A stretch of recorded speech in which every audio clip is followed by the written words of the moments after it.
Good evening and welcome to the Ref's Opinion, your weekly look at the biggest refereeing decisions in the game. Each week, we break down key incidents from matches, from controversial calls to the ones that some say flew under the radar. And this is where we give a referee's perspective on the moments everyone's talking about. Were the officials right or did they get it wrong?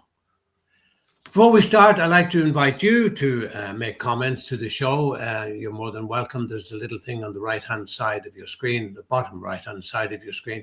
If you'd like to make a comment or you'd like to ask a question, more than welcome to do so.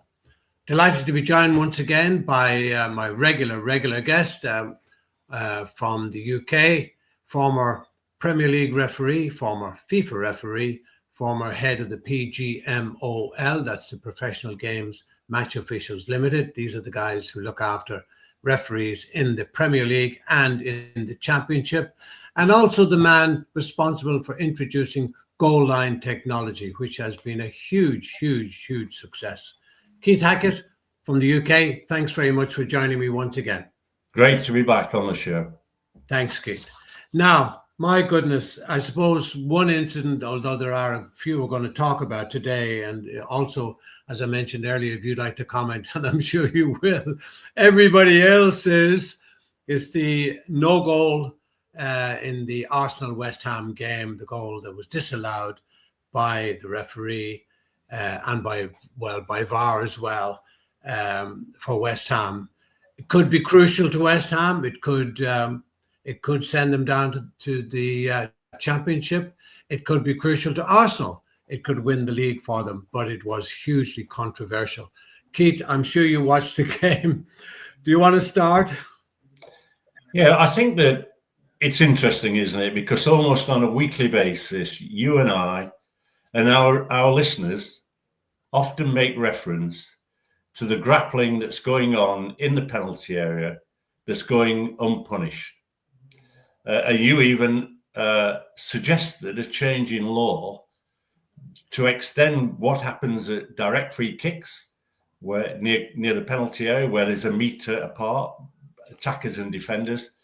You suggested that might be an introduction into the game in the future at corner kicks, and I think that's not a bad suggestion. The reality is that we are seeing week in, week out a lack of application of law by the match officials. And it has been allowed to escalate where players, not just one, but more than one, are grappling, wrestling. And in an article that I wrote last week, funnily enough, I suggested that if I was the owner of a Premier League club, I would be bringing into the game, in my defense, a WWE wrestler who can actually do it properly. And that got a few smiles. You know what John McEnroe says? You can't be serious, can you, Keith? So, first of all, I'd like to compliment the VAR for having the courage to recognise that the goalkeeper was clearly impeded by an arm across his chest that prevented him from doing his job. And there was also at the same time a shirt pull going off on him. In addition to that, I have to also say that there were other fences taking place. Now, there's a timing issue, which comes first, which is last, because there were other players grappling with each other, as is the norm, sadly, in England. But the ball enters the back of the net, and the VAR, Darren England, has got to look at it. And when he does, he calls rightly the referee to the monitor. And the referee, seeing clearly that impeding of the goalkeeper, has to rule out the goal. And so I think this has been regarded as, the best decision ever or the biggest decision ever, because, as you rightly say, it impacts on the game. But let us make it clear, doing it one week is not enough. It has to be done throughout the season. So the amount of debate on social media where you've got players saying this was perfectly legitimate. The challenge on the goalkeeper was legitimate, because what has happened in England is that people have become conditioned by the lack of sanctions by referees to punish grappling in the penalty area. So what happens next? There's not going to be an immediate law change. So the only suggestion that I can make is what I used to do, and that is Howard Webb at the annual conference of all the match officials of the PGMOL. There's about 400 plus of them, assistants, VARs, referees, whatever, coaches and assessors.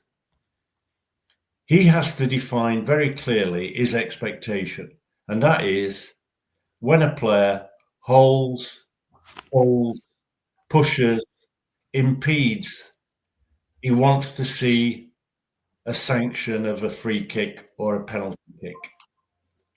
And then he says to them, and if you don't do it, and I have proof that you don't do it through the systems that I employ, next week you will sit on your hands. You will serve, in that case, a 1-week suspension. And if you repeat, then you'll receive a warning letter. So I think he has to lay out what his intentions are if they don't do it. He has to lay out his intentions and retrain the coaches, because I think they're inadequate. And I think that then what he has to do is go out in the media big time and say, this is what we're going to do, and this is not a 6-week, if you like, clampdown. This is our interpretation of the laws of the game, which we are going to apply. It will increase the number of penalty kicks. It will increase the number of free kicks. He then meets the managers, all of them, as I used to do pre-season, and he lays down what's going to happen. And then within it, the Premier League have got to come in and they've got to say that the image of their game is tarnished by what is happening, because you don't see it that much in Europe. You certainly don't see it in FIFA games. You don't see it yet in the women's games. I'm seeing it at grassroots. So for me, I think the Premier League have got to say to their 20 shareholders, as owners, we want you to convey to your managers that acts of grappling, holding, pulling, blocking, impeding, and acts of simulation, another aspect, Oh, my goodness, negative game, are going to be punished. And we're going to support that, because this really is in the hands of the coaches and it's in the hands of the match officials. Yeah. As you rightly said, and as many people have pointed out, I mean, I did several interviews. I was on to South Africa actually about 6 o'clock our time, a long discussion there, and they were also talking about the same thing. So it's proves a point that the Premier League is probably the best league in the world because everybody watches it. But they all have their own opinions as well, and they were also asking about this particular incident in the dying minutes of the game. This one incident dominated the whole show and the whole discussion I had. And I had several other interviews, as I'm no doubt you also had. Yeah. But when, Keith, I wrote a paper some time ago about refereeing in the 21st century. That's what I called it. And what needs to be done to get refereeing back up there where it belongs, with respect from all concerned. At the moment, referees are becoming whipping boys. Yeah. And being abused and insulted, and you don't have to be a brilliant lip reader to see what the players are saying to the referee. And Lord 12 says, I'm paraphrasing, foul and abusive language is a straight red card. But that's not even happening. It's not even giving a free kick, not even a yellow card. let alone a red card. So it's all about the respect or lack of from match officials nowadays. Yeah. It's just appalling. And really, the referees themselves are to blame. And if you take it up a bit higher, their boss, who is currently Howard Webb, seems to be doing little or nothing to support them by going to the clubs and saying, listen, guys, this is what's going to happen from now on. He was going to do it, I think, I'm sorry for rambling on, but he was going to do it at the start of his first full season in charge. And we thought, great, now he's going to tell the teams, if your players misbehave, bump, bump, bump, regardless of who they are. But that is not happening. No, it didn't happen. And there's no question. On week one, we started with holding and pulling and grappling. Nothing changed. And that's because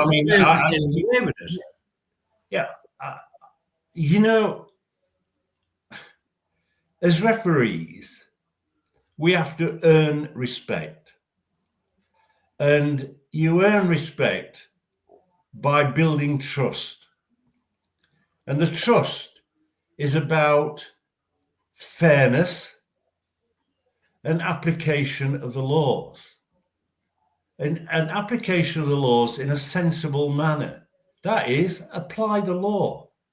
And I think that the dilemma that's facing the professional referees, it seems to me, is that everybody's trying to appease the clubs and forgetting,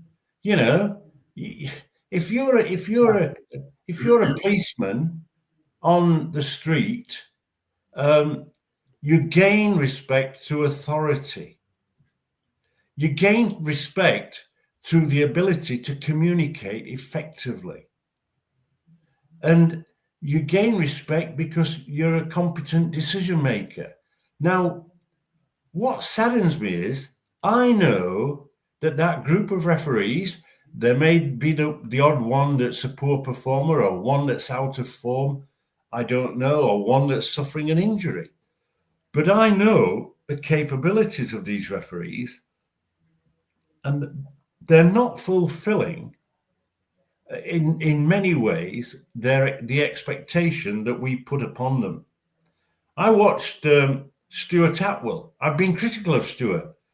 This week, there was a player in the game that he was officiating that clearly dived. It was a clear act of simulation. He didn't hesitate. He went in, yellow card. And I applaud that. I've heard the argument being put today that the VAR took too long. The VAR has to come to the correct decision. And it doesn't matter, in my opinion, if it's 1 minute or 3 minutes, providing it's the correct decision. And so I think that there are times when, I watched the Motherwell game in Scotland and a player made the challenge with his left leg and he was coming from behind a player who he clearly fouled in the penalty area. No penalty kick was given. The VAR intervened. The VAR got the best view and he's saying that's a penalty kick, clearly because he's intervened. The referee came to the screen and went and didn't give it. And you're going, well, where's the working relationship that can exist? And I apart from introducing goal line technology, I brought in communication kits. So therefore, why isn't the VAR using that line of communication to the referee in an appropriate manner? They're not. Just remind you, you're watching The Ref's Opinion. We go live every Monday night at this time on facebook.com. You can see it on the bottom of the screen there, and where we discuss all things referees and refereeing and decisions and so on. Just a couple of comments here. One from Brian Wexler, who's a regular contributor to the show. Brian says, did you see Roy Keane comment that Arsenal have been doing it to keepers most of the season, preventing them doing their job. He was so angry. I didn't actually see that, but I think, in fairness, Arsenal are not the only team that's doing it. They're all doing it. Just his comment was quite clear. And I've made reference to it. I think that all the clubs in the Premier League at set piece corner kicks are guilty of holding, pulling, and blocking. And in particular, the number of times that I've seen the goalkeeper prevented from doing his job by Arsenal and by other clubs is the reason why I've been saying for the last year, 2 years, please, referees, do something about it. Apply the law. Give the penalty kicks or give the free kicks, whatever, but don't allow it, as it has done, to escalate beyond, what is acceptable. Today's newspapers, the media, is full of debate and discussion around this decision because it's come as a surprise, because they have seen goalkeepers impeded and no foul given. Just like the players who were holding on to West Ham players during the course of the game and not penalised. So I understand the frustration of fans, and I understand why they have a go at me, because I've said that the VAR on this occasion, with the referee viewing the monitor, has made the correct call. This was a foul on the goalkeeper. The comment that goes with that is, were there other fouls at the same time? And the possibility is, yes, there was.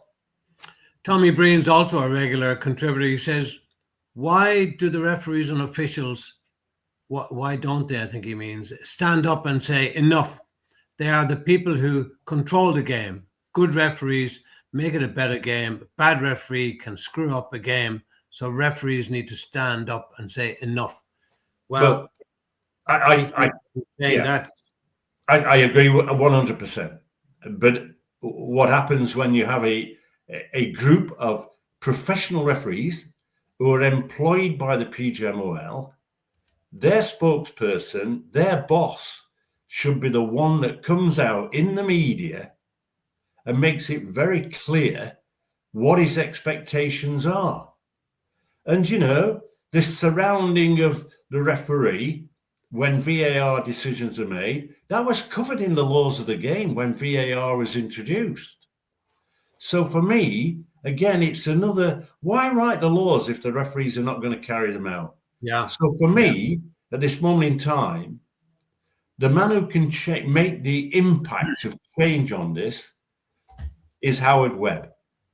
And what amazes me is when I was Howard's boss, he refereed at the Euro Championships. And in one game, towards the end of that competition, he awarded a penalty kick for holding in the penalty area. It was absolutely the correct decision.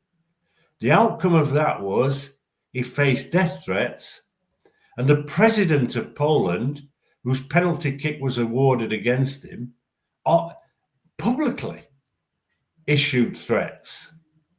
So I can tell you, getting up at 3 a.m. after the police had contacted me saying, Keith, you're the boss of the PGMOL. We're very concerned about potential safety to Howard Webb and his family. And we were making those arrangements. So Howard had the courage to award a free kick, a penalty kick for a holding offence inside a penalty area. I'm amazed that he's allowed things to get to this position, because instead of talking about the wonderful goals, the great play, we're once again concentrating on referees, and the referees taking the brunt of the complaints that are being made when they are applying the law correctly on occasions. Just go back to Brian has come in with another comment. He said, I just don't understand why they don't go back to the old rules where you couldn't hold any player or impede the keeper. Well, indeed, you're right, Brian. And the problem, in my opinion, I'm sure Keith will agree, is that they have fine-tuned to beyond ridiculousness the laws of the game now that it's really hard to understand what the hell is going on.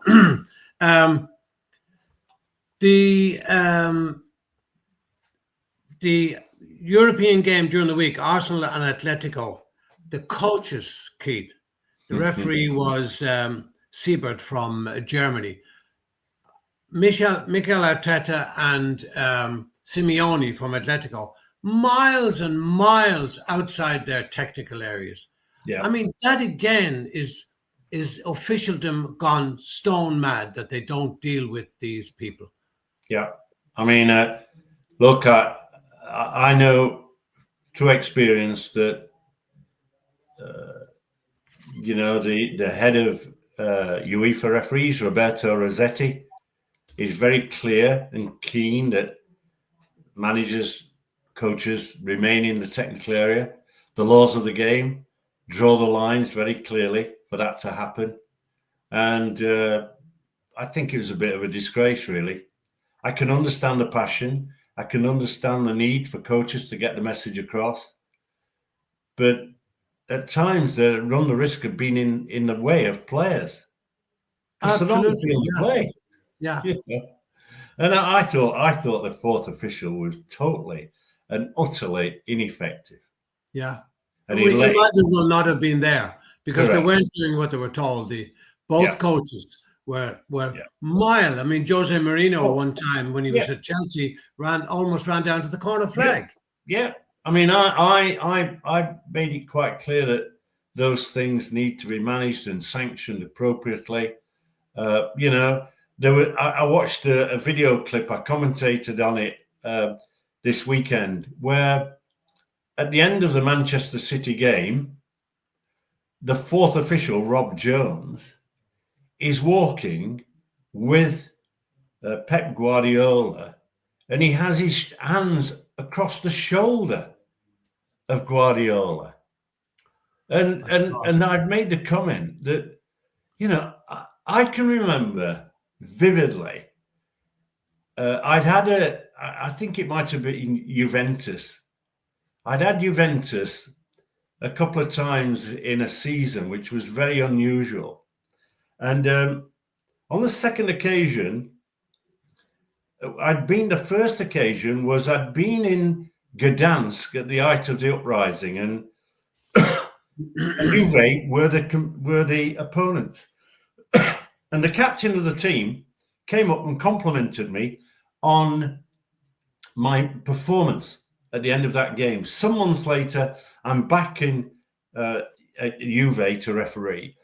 And at just prior to the kickoff or the toss-up, the captain of Juve comes towards me for the toss-up and greeted me very warmly.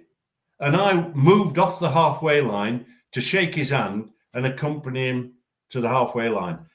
The match delegate went absolutely off his head at the post-match interview.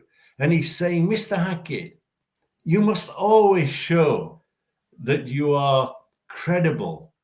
Your performance was excellent, but that movement towards off the halfway line was sending the wrong messages to the fans. And I went, you're kidding me. And then some months later, I'm thinking, maybe he's right. And so that was an instruction that we gave to referees at the time. Yeah. Be very careful. Because, Keith, as has often been said, referees are judge, jury, and executioner. So let's go back to the first one. They are the judge. If you compare that to a judge in the legal system sitting up on the bench there, you never see him talking privately to the defense or the prosecution, or his arm around them, or they don't have a drink with them, but that type of thing. You have to be seen to be absolutely neutral, impartial, not showing favoritism to any one or the other. And really, Rob Jones needs to be hauled over the coals. I saw that incident. Yeah. But, Yeah. if something had happened in the game and it favoured Manchester City, I mean, people's perception is going to say, well, you see the fourth official, he's arms around the, and we had a major problem of that in South Africa. Because if you were seen to be wearing a colour that Yes. resembled one of the teams, you were accused of being biased. Yeah. So you had to I mean, be I absolutely yeah. neutral. Why is it allowed you to know, go on? I think these things are seem to be, not important at the time, but are important. It's a foundation on which you build your credibility and you build as a referee. I think one of the difficulties that faces the Premier League is that you could be fourth official one week, Yeah. knowing then that the following week you're going to be refereeing the same team in the middle. And there comes the level of familiarity. Yeah. And I think this is about the importance of the appointment process. Yeah, I can remember, next Saturday is the FA Challenge Cup. Someone reminded me a couple of days ago that on that particular day, odd years ago in 81, I did the cup final. But looking back, I can remember being phoned to say, Keith, we're not giving you a game in the week leading up to the FA Cup final. We don't want you involved in any sort of controversy. We want you to go into the game neutral. Just go and referee if you want. We'll give you a third or fourth division match. So don't worry. Next weekend, the FA Cup final referee is Darren England. And I compliment him because, this is a big game in the life of a referee. What was he doing this weekend? Involved in the most controversial incident ever. Yeah. And he's going into next week's cup final, however you look at it, with a degree of baggage that even though he's done the right thing and he's made a very courageous decision that I compliment him on, but the topic of conversation this week, instead of him being able to focus on the upcoming FA Cup, will be, Darren, whatever you did last week, I agree, I disagree, why did you come in, or whatever. And if he then is active on social media, you'll begin to see the out of balance comments that are being made by those who will always say the referee's wrong. Yeah. Yeah. I couldn't believe it either. I mean, it was announced a few weeks ago. Yes. That Darren England would be the FA Cup final referee. And for those of you out there who don't know it, but certainly referees will, it's a huge honor. And we referees, we cherish those moments, those cup finals, just as much as the players do. But I think you're 100% right, Keith. He's going into that game with a little bit of baggage, and I hope it doesn't affect his game. Nice. That's what you get. I mean, I tell the story. I got it out because someone wanted to see it. Before my FA Cup final at Wembley in 1981, as I was walking up the tunnel, an FA official stopped me and said, "Mr. Hackett, you have your first decision." And I've gone, "What is that?" £35 match fee or the gold medal. Yeah. There's no choice there. Yeah, there's no choice. Yeah, absolutely. Well, we've run out of time once again, Keith. Thanks very much for joining me on the show tonight. And thanks to Brian and to Tommy for their contributions. And thank you out there for watching. We'll do the same again next week, 8 o'clock, facebook.com/Hanging Judge. Until then, good night and God bless. Thanks, Keith. Good night.